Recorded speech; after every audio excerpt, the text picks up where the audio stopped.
विरोध से पहले मैंने कहा था कि मुझे नहीं लगता कि भ्रष्टाचार, महंगाई, बेरोजगारी ये सब कोई मुद्दे होते हैं। चुनाव तो किसी और मुद्दे पे लड़ जाते हैं। लगता है आपको भी? देखिए, ये मुद्दे होते भी हैं और नहीं भी होते। हाँ। ये तो कौन से क्षण में, राजनीति का क्षण कौन सा है, किस लम्हे में राजनीति हो रही है, उससे तय होता है कि ये मुद्दे बनेंगे कि नहीं बनेंगे। ये हो सकता है कि बहुत लोग बनाने की कोशिश करें लेकिन ना बने, और ये भी हो सकता है कि लोग बनने से रोकें, उसके बावजूद ये मुद्दे बन जाएं। तो इस पर निर्भर करता है।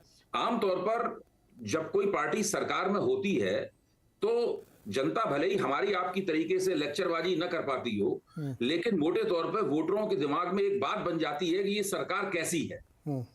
उसके बाद जैसा कि अभी पाठक जी ने कहा, मैं उनकी बात से सहमत हूं, उनको फिर उसको सरकार के खिलाफ वोट करने के लिए एक तर्क चाहिए होता है, और वो तर्क किसी भी तरीके से विपक्ष मुहैया करा सकता है, या कोई घटना मुहैया करा सकती है तर्क, या सरकारी पार्टी के कोई बहुत बड़ी गलती वो तर्क मुहैया करा सकती है। तो अगर कर्नाटक के वोटर सरकार को वोट नहीं डालना चाहते हैं और वो उसके लिए एक दलील ढूंढ रहे हैं कि सरकार को हम क्यों वोट न दें, तब फिर उन्हें कोई ना कोई तर्क, ये महंगाई में मिल जाएगा, बेरोजगारी में मिल जाएगा, भ्रष्टाचार में मिल जाएगा, या सरकार के किसी नेता की नालायकी में मिल जाएगा, या किसी और चीज में मिल जाएगा उसे तर्क। अगर ये एंटी इनकम्बेंसी जो सी वोटर में दिखाई पड़ रही है, और हम सब लोग भी उसको मान रहे हैं, अगर ये सही असली एंटी इनकम्बेंसी है तो 57% एंटी इनकम्बेंसी फिर कम नहीं होती है।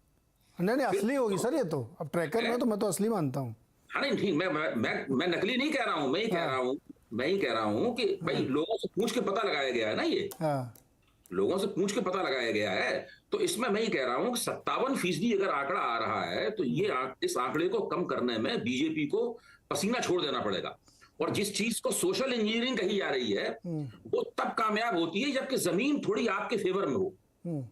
जब जमीन आपके खिलाफ हो तो सोशल इंजीनियरिंग नरेंद्र मोदी कुछ नहीं चलता है।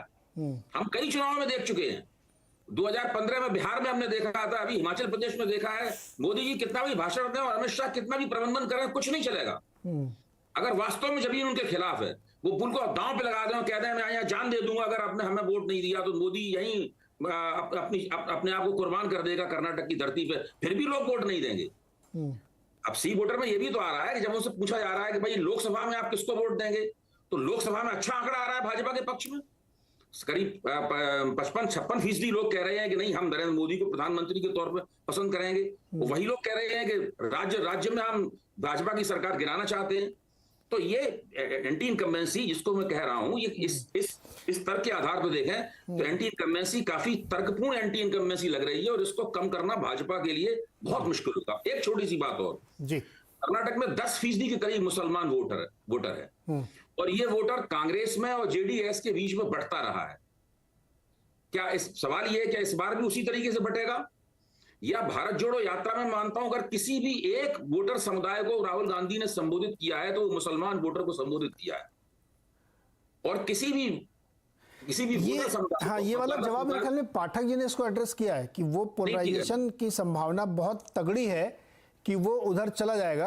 और नहीं, पाठक जी ने नहीं कहा, आपने गलत रीड किया, मैंने रीड किया। पाठक जी ने कहा कि ऐसी पोलराइजेशन की संभावना नहीं है। नहीं, पाठक जी आपने कहा नहीं, पाठक जी खुद बताएंगे। हाँ, पाठक जी नहीं, पोलराइजेशन की संभावना कमजोर है, मैं ये कह रहा हूँ।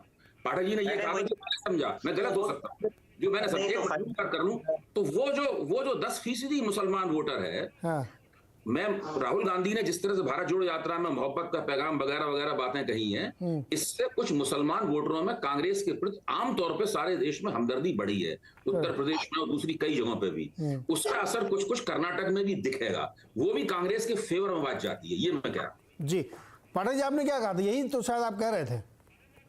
हाँ, मैं यही कह रहा था कि जो वोट हिजाब की कंट्रोवर्सी के बाद अगर मुस्लिम समुदाय ने डिसाइड किया कि भाजपा को हराना बहुत जरूरी है, तो जब वो कांग्रेस और जेडीएस को देखेंगे तो ऑब्वियसली कांग्रेस पहली चॉइस है। तो वो वोट अगर ज्यादा कांग्रेस की तरफ निकल गया तो बीजेपी को नुकसान है, मेरा वही मतलब। करेक्ट, वही यही, तभी तो मैंने सवाल पूछा था कि एंटी पोलराइजेशन भी होगा क्या, अगर वो उधर निकल गए तो इधर क्या होगा। इसमें कुछ ग्रोवर साहब जोड़ना चाहते हैं। ग्रोवर साहब बोलिए।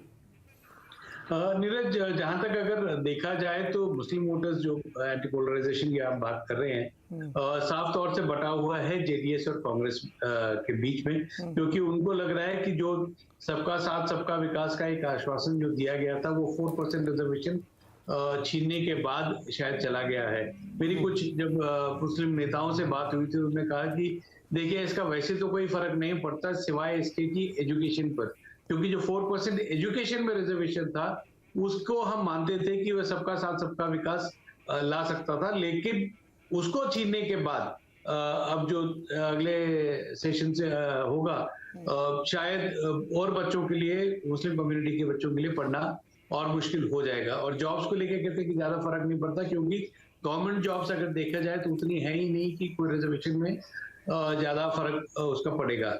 लेकिन जेडीएस की जो रणनीति रही है पिछले 6 महीनों में, उनमें सीएम इब्राहिम को कांग्रेस से तोड़ के अपना अध्यक्ष बनाया और मुस्लिम लीडर्स को वो कर रहे हैं ताकि मुस्लिम वोट उनके पास बरकरार रहे। तो जिस तरह का स्प्लिट अभी मुस्लिम वोट का अगर होगा तो शायद उसका डेंट बीजेपी पर ज्यादा नहीं पड़ेगा। और अगर मुस्लिम वोट 5% 6% उसमें बटा रहा तो जैसा कि उत्तर प्रदेश में होता है कि बीएसपी भी उसी वोट के लिए लड़ती है और समाजवादी पार्टी भी उसी वोट के लिए लड़ती है, जिसका फायदा बीजेपी को पहुंचता है, तो शायद वैसी ही कुछ परिस्थिति यहाँ पर भी निकल के आएगी। लेकिन जो एक चीज मैं अभय जी की बात के साथ और आपकी बात के साथ कहना चाहता हूँ कि क्या नाराजगी जो होती है वो किस मुद्दों पर होती है, मेरे ख्याल से खास करके बैंगलोर सिटी का जो वोटर है वे काफी वोकल है। मैं इसलिए ये बात यहाँ पर कहना चाह रहा हूँ कि पिछले चुनाव में 0.9% वोट्स बैंगलोर सिटी के जो हैं वे नोटा को गए थे। शायद ये पूरे देश में सबसे ज्यादा होगा कि लगभग 1% के करीब वोट जो है नोटा में वह नोटा को गया था। और इस समय जो वोटर की नाराजगी है, मेरे को लग रहा है कि कम से कम नहीं तो 2% के करीब ये जा सकता है। और ये शायद एक अपना गुस्सा या अपना आक्रोश दिखाने का लोगों ने एक नया प्लेटफॉर्म बना लिया है कि वे जाते तो जरूर है मत डालने के लिए, लेकिन नोटा का बटन प्रेस करके आते हैं। तो ये शायद कई राजनीतिक दल इसको गंभीरता से भी लेना चाह रहे हैं कि इस तरह के मतदाताओं को आइडेंटिफाई किया जाए, खास करके उन बूथ्स को, ताकि पता लग सके कि क्या नाराजगी है स्थानीय लेवल पर, जिसको लेके बहुत कांग्रेस और बीजेपी ने कमिटीज तक बनाई है कि उन पर्टिकुलर बूथ्स में क्या इशू थे जिनको एड्रेस करना चाहिए। पाठक जी, मुझे ये बताइए कि क्या ब्रांड मोदी या मोदी जी के उतरने के बाद, अभी जैसे आप लोग कह भी रहे हैं कि जब बम्पर प्रचार शुरू होगा, इलाके इलाके में ज़बरदस्त घमासान रैलियां चलेंगी, वो कोई असर डालेगा? क्योंकि हर बार हम लोग देखते हैं कि बीजेपी को अंत में मोदी जी को ही उतारना पड़ता है, उन्हीं के चेहरे पर सारे चुनाव लड़ते हैं फिर भी लोग, उसका कोई असर होगा? देखिए, पढ़ भी सकता है, नहीं भी पढ़ सकता। कारण यह है कि मोदी जी की पॉपुलैरिटी नो डाउट बहुत ज्यादा है, लेकिन वो पॉपुलैरिटी फुल्ली जो दिखाई देती है आपको लोकसभा में दिखाई देती है। और इंडियन वोटर ने अलग अलग राज्यों में अक्सर एक ऐसा मूड बना लिया है कि विधानसभा को वो समझते हैं कि भाई ये हमारे रोजमर्रा के जीवन का चुनाव है, कि लोकली क्या हो रहा है। और अक्सर वो मानते हैं लोकसभा अब ऐसा हो गया कि देश के लिए चुनाव है, जिसमें वो मोदी जी को सबसे आगे रख रहे हैं और मोदी जी के किसी कॉम्पिटिटर को आसपास भी नहीं रख रहे। अगर आप 2014 ऑनवर्ड्स ट्रेंड्स देखेंगे तो ऐसे राज्य जहां पर कांग्रेस प्रेजेंट है, कई सारे उत्तर भारत में ऐसे राज्य हैं, मध्य भारत में ऐसे राज्य हैं। मैंने खुद देखा है कि विधानसभा में जो कांग्रेस को वोट मिलता है और बीजेपी को वोट मिलता है, जैसे ही वो राज्य लोकसभा पे जाता है तो करीब 13 से 14 परसेंटेज पॉइंट का जंप बीजेपी पा जाती है। वो मोदी वोट है। वो मोदी वोट नेसेसरी नहीं है कि आपको कर्नाटक इलेक्शन में दिखाई दे। अब मोदी जी जो है दिल्ली में रहते हैं, प्रधानमंत्री होने के कारण दिल्ली में वो पूरी बीजेपी की लीडरशिप वहां पे है, लेकिन दिल्ली के विधानसभा पे कहाँ उसका फर्क पड़ता है। लेकिन लोकसभा होते ही बीजेपी साथ के साथ सीट जाती है। तो इससे मोदी जी का इम्पैक्ट जो है विधानसभा पे पड़े ना पड़े कहना मुश्किल है।